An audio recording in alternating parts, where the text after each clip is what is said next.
পোনপ্ৰথমে আপোনালোক প্ৰতিজনলৈ YouTube channel ৰাইডৰ তৰফৰ পৰা জনাইছোঁ সশ্ৰদ্ধ প্ৰণিপাত। লগতে স্বাগতম, ওয়েলকাম। আমাৰ চেনেল যোগে নিয়মিতভাৱে পৰিয়ালকেন্দ্ৰিক তথ্যসমূহ ভিডিঅ'ৰ মাধ্যমেৰে প্ৰদৰ্শন কৰা হয়। আপোনালোকে ভিডিঅ'সমূহ নিয়মিতভাৱে পাই থকাৰ বাবে চেনেলটো ছাবস্ক্ৰাইব কৰি লোৱাৰ লগতে বেলৰ ছবিটো ক্লিক কৰি এনেবল কৰি ল'ব লাগিব। লগতে ভাল লগা ভিডিঅ'বোৰ লাইক কৰি কমেণ্ট বক্সত আপোনাৰ মতামত লিখিব। গৰ্ভৱতী নাৰীক পঞ্চম মাহত খোৱা এৱা আৰু দৈ গাখীৰ, ঘিউ, মৌ আৰু চেনিৰ এটা মিশ্ৰণ।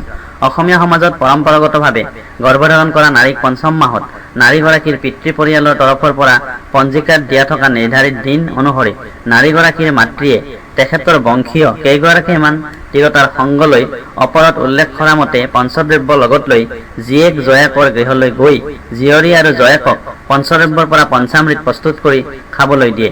বিশ্বাস অনুসৰি এই পঞ্চামৃত যিহেতু উচ্চ প্ৰটিনযুক্ত, এই পঞ্চামৃত খাই গৰ্ভত থকা শিশুটিৰ শ্ৰীবৃদ্ধি হোৱাৰ সহায় কৰে।